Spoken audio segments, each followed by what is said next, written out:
Good afternoon, boys and girls. Today I'm going to be reading Zentais. It's going to be in our first round of our March Madness of books. So here is our bracket. We're starting with Bad Case of Stripes versus Zentais in the Elite Eight. We will have those other two books on this side on another day. And then on this side, we have 4 other books. So that would make 4 on this side. 4 on that side makes our Elite Eight for our March Madness bracket. Remember, it's super important that you guys vote. You have to vote on which book you liked better. So for today's 2 books right here behind me, Zentais or Bad Case of Stripes, whoever the winner is, whoever gets the most votes, will advance to the next round, to the final 4. And will then face off against the winner of these 2 up here. So remember, your voting is super important. So you can come into the library and vote on a piece of paper. We will have a spot for you to put in your vote inside of our basketball hoop. And you can also vote in the comments of this video and let us know which one you liked better. All right, so here we go. Zentais by John J. Muth. "Mom, there's a bear over there," said the little girl. "A what?" asked her mother. "A big panda bear," said the girl. "What's he doing?" asked the little girl's mother. "He's sitting." "Maybe he's waiting for someone," her mother said. Stillwater was waiting for someone. He was waiting for the arrival of his nephew, Coo. "Uncle Stillwater! Summer! I have arrived. Seeing you brings smiles." "Hi, Coo," said Stillwater. "I brought you some welcome balloons." Coo took the balloons and bowed. "An uplifting gift. Could you carry my case, generous uncle?" asked Coo. "It's a short walk to the house, but there is a nice park on the way. Let's stop there and have some tea," said Stillwater. Stillwater, Coo, and the balloons all sat quietly in the park. "Tea was very good. My cup holds emptiness now. Where shall I put it?" asked Coo. Stillwater did not like to waste. "We will use these cups every day while you are here, so we should save them." Suddenly, Stillwater burst out laughing. "That tickles," he said. "Hi, Stillwater," said his friends Addie, Michael, and Carl. "We were just coming to see you." "Hello," said Stillwater. "I would like you to meet my nephew, Coo." The children introduced themselves, and everyone ran off to play. Addie invented a game called Jump on Stillwater. It was fun. Michael wanted to ask Stillwater a question. "I'm going to be in a spelling bee," Michael said. "What would you do if you were in a spelling bee?" "I would spell words," said Stillwater. Michael looked at his shoes. "What if you weren't sure how good you were? I'm anxious about it. I feel like I'm going to mess up." "Do your best. That is what you're supposed to do," said Stillwater. "But it's hard to do my best when I'm nervous," said Michael. Stillwater nodded, then smiled. "Coo and I have to visit Miss Whitaker this afternoon. I would like you and Carl and Addie to come along." "The Miss Whitaker who lives on our street?" asked Addie. "That Miss Whitaker?" asked Carl. "She hates us. She's really old and spits when she talks. Every time we walk past her house, she shouts at us. She scares me." "She's your friend?" Michael asked. Stillwater looked at them. "Yes," he said. "She isn't feeling well, and we must bring her something to eat." The children helped Stillwater prepare some soup. It smelled very good. Then they put it on a tray with some soft bread. As they walked quickly down the street, Stillwater said, "Miss Whitaker is a good friend. You will see." "Why on earth did you bring these children here?" shouted Miss Whitaker. The children backed away. "Hello, Miss Whitaker," said Stillwater. "You look well today. We've brought you some nice soup." Carl looked at Miss Whitaker. She did not look well at all. She looked thin and she looked small, much smaller than she did when she stood on the porch yelling at them for throwing a ball in her yard. Stillwater helped Miss Whitaker up to bed, and he offered her the soup. Then he asked Addie to sweep the floors, and he asked Michael to open the curtains and the blinds. "Carl, hold the dustpan still," said Addie. Carl and Coo are very good at drawing pictures, said Stillwater. I can't see pictures anymore, said Miss Whittaker coarsely. Carl and Coo drew several pictures together. When it was time to leave, Stillwater put them up around Miss Whittaker's bed. He told her they would come back tomorrow. Outside, the children said goodbye. Bye, said Carl. Bye, said Addie. See you tomorrow, said Stillwater.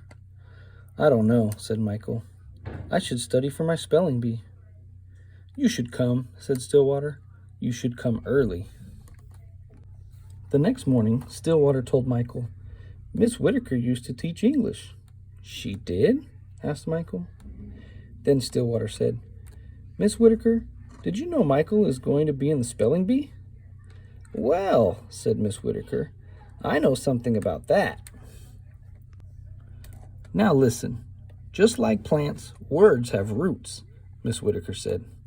A plant grows from its roots, and so do words. Roots of words can teach you to spell. And with that, Michael spent the morning with Miss Whittaker studying for his spelling bee.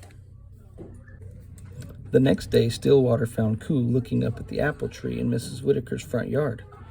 Oh, hello, Stillwater, said a voice from up in the tree. Can you catch me? I was getting some apples for Miss Whittaker, said Carl. This morning sunlight, gathering apples, and a boy, said Coo. After the spelling bee, Michael raced to Mrs. Whittaker's. I did it, said Michael. I made it all the way through to the end. Good, said Stillwater. So you were not too nervous? The judges were nothing compared to Miss Whittaker, said Michael. Yeah, said Carl. Just this morning, she was shouting at us again. Then why are you smiling? Asked Stillwater. She was telling us to get out of the street and play in her yard. On the last day of Coo's visit, Michael presented Miss Whittaker with the ribbon he got at the spelling bee. Carl gave her the apples he had gathered. My mom taught me to make apple tea, said Miss Whittaker. I haven't made it for years. Now Addie and I have made some for you. When it was time to say goodbye, Addie, Michael, and Carl gave Coo a big hug. Summer fading, new friends' faces, lighten the way home, said Coo. At the train station, Stillwater looked over at Coo. You may throw away your cup now, said Stillwater. Coo shook his head. Nearing my visit's end, summer now tastes of apple tea. I will keep my cup, said Coo. Hi, Ladlane friends. It's Mrs. Buys in the front office, and today I get the opportunity to read a book to you, so I hope you enjoy it because it's one that I really enjoy. This book is called A Bad Case of the Stripes, and the author is David Shannon. Camilla Cream loved lima beans, but she never ate them. All of her friends hated lima beans, and she wanted to fit in. Camilla was always worried about what other people thought of her. Today, she was fretting even more than usual. It was the first day of school, and she couldn't decide what to wear. There were so many people to impress. She tried on 42 outfits, but none seemed quite right. She put on a pretty red dress and looked in the mirror. Then she screamed. Her mother ran into the room and she screamed too. Oh my heavens, she cried. You're completely covered with stripes. This was certainly true. Camilla was striped from head to toe. She looked like a rainbow. Mrs. Cream felt Camilla's forehead. Do you feel all right? She asked. I feel fine, Camilla answered, but just look at me. You get back in bed this instant, her mother ordered. You're not going to school today. Camilla was relieved. She didn't want to miss the first day of school, but she was afraid of what the other kids would say, and she had no idea what to wear with those crazy stripes. That afternoon, Dr. Bumble came to examine Camilla. Most extraordinary, he exclaimed. I've never seen anything like it. Are you having any coughing, sneezing, runny nose, aches, pains, chills, hot flashes, dizziness, drowsiness, shortness of breath, or uncontrollable itching? No, Camilla told him. I feel fine. Well then, Dr. Bumble said, turning to Mrs. Cream, I don't see any reason why she shouldn't go to school tomorrow. Here's some ointment that should help clear up those stripes in a few days. If it doesn't, you know where to reach me, and off he went. The next day was a disaster. Everyone at school laughed at Camilla. They called her Camilla Crayon and Night of the Living Lollipop. She tried her best to act as if everything were normal, but when the class said the Pledge of Allegiance, her stripes turned red, white, and blue, and she broke out into stars. The other kids thought this was great. One yelled out, "Let's see some purple polka dots." Sure enough, Camilla turned all purple polka dotty. Someone else shouted, "Checkerboard!" and a pattern of squares covered her skin. Soon, everyone was calling out different shapes and colors, and poor Camilla was changing faster than you can change the channels on a TV. That night, Mr. Harms, the school principal, called. "I'm sorry, Mrs. Cream," he said. "I'm going to have to ask you to keep Camilla home from school. She's just too much of a distraction, and I've been getting calls from the other parents. They're afraid those stripes may be contagious." Camilla was so embarrassed. She couldn't believe that 2 days ago everyone liked her. Now, nobody wanted to be in the same room with her. Her father tried to make her feel better. "Is there anything I can get you, sweetheart?" he asked. "No, thank you," sighed Camilla. What she really wanted was a nice plate of lima beans, but she had been laughed at enough for one day. Well, yes, I see," Dr. Bumble mumbled when Mr. Cream phoned the next day. "I think I'd better bring in the specialists. We'll be right over." About an hour later, Dr. Bumble arrived with 4 people in long white coats. He introduced them to the Creams. "This is Dr. Grop, Dr. Sponge, Dr. Cricket, and Dr. Young." Then the specialists went to work on Camilla. They squeezed and jabbed and tapped and tested. It was very uncomfortable. "Well, it's not the mumps," concluded Dr. Grop. "Or the measles," said Dr. Sponge. "Definitely not chicken pox," put in Dr. Cricket. "Or sunburn," said Dr. Young. "Try these," said the specialist. They each handed her a bottle filled with different colored pills. "Take one of each before bed," said Dr. Grop. Then they filed out front door, followed by Dr. Bumble. That night, Camilla took her medicine. It was awful. When she woke up the next morning, she did feel different. When she got dressed, her clothes didn't fit right. She looked in the mirror, and there, staring back at her, was a giant, multicolored pill with her face on it. Dr. Bumble rushed over as soon as Mrs. Cream called, but this time, instead of the specialists, he brought the experts. Dr. Gourd and Mr. Mellon were the first scientific minds in the land. Once again, Camilla was poked and prodded and looked and listened to. The experts wrote down lots of numbers. Then they huddled together and whispered. Dr. Gourd finally spoke. "It might be a virus," he announced with authority. Suddenly, fuzzy little virus balls appeared all over Camilla. "Or possibly some form of bacteria," said Mr. Mellon. Out popped squiggly little bacteria tails. "Or it could be a fungus," added Dr. Gourd. Instantly, Camilla was covered with the different colored fungus blotches. The experts looked at Camilla, then at each other. "We need to go over these numbers again back at the lab," Dr. Gourd explained. "We'll call you when we know something." But the experts didn't have a clue, much less a cure. By now, the TV news had found out about Camilla. Reporters from every channel were outside her house, telling the story of the bizarre case of the incredible changing kid. Soon, a huge crowd was camped out on the front lawn.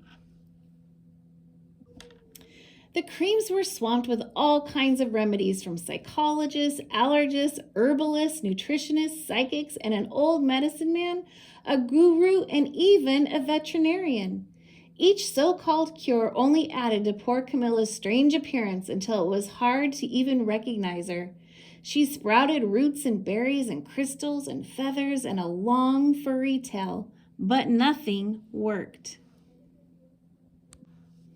One day, a woman who called herself an environmental therapist claimed she could cure Camilla.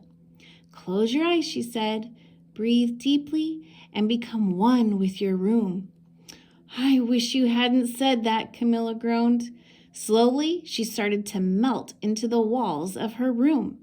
Her bed became her mouth, her nose was a dresser, and 2 paintings were her eyes. The therapist screamed and ran from the house. "What are we going to do?" cried Mrs. Cream.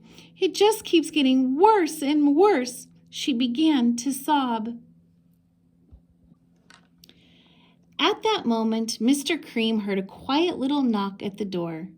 He opened it, and there stood an old woman who was just as plump and sweet as a strawberry. "Excuse me," she said brightly, "but I think I can help." She went into Camilla's room and looked around. "My goodness," she said with a shake of her head. "What we have here is a bad case of stripes. One of the worst I've ever seen." She pulled out a container of small green beans from her bag. "Here," she said, "these might do the trick." "Are those magic beans?" asked Mrs. Cream. "Oh my, no," replied the kind old woman. "There's no such thing. These are just plain old lima beans." "I'd bet you'd like some, wouldn't you?" she asked Camilla. Camilla wanted a big, heaping plateful of lima beans more than just about anything, but she was still afraid to admit it. "Yuck," she said. "No one likes lima beans, especially me." "Oh dear," the old woman said sadly. "I guess I was wrong about you." She put the beans back in her bag and started toward the door. Camilla watched the old woman walk away. Those beans would taste so good, and being laughed at for eating them was nothing compared to what she'd been going through. She finally couldn't stand it. "Wait," she cried. "The truth is, I really love lima beans." "I thought so," the old woman said with a smile. She took a handful of beans and popped them into Camilla's mouth. "Mmm," said Camilla. Suddenly, the branches, feathers, and squiggly tails began to disappear. Then the whole room swirled around. When it stopped, there stood Camilla, and everything was back to normal. "I'm cured," she shouted. "Yes," said the old woman. "I knew the real you was in there somewhere." She patted Camilla on the head. Then she went outside and vanished into the crowd. Afterward, Camilla wasn't quite the same. Some of the kids at the school said she was weird, but she didn't care a bit. She ate all the lima beans she wanted, and she never had a touch of stripes again. The end.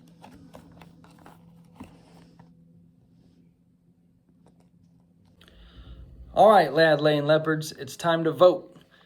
In the comments of this video, you can vote which one's your favorite book. If you think Bad Case of Stripes is the best of these 2 books, then you will type Bad Case of Stripes, or you can just put Stripes in the comments. If you can't comment, you can also come into the library and vote in person. I have a basketball hoop. I will have this basketball hoop right here that you can put your votes in. So if you write on a piece of paper, there will be some sticky notes or piece of paper for you to write on in the library. You can write Stripes, put it in. If you think that Zen Ties is the better book, then you're gonna write Zen Ties. Or you can just put Zen and put that in this little basketball hoop here, or you can type it in the comments below. Thank you so much for watching. Let's see who the winner will be.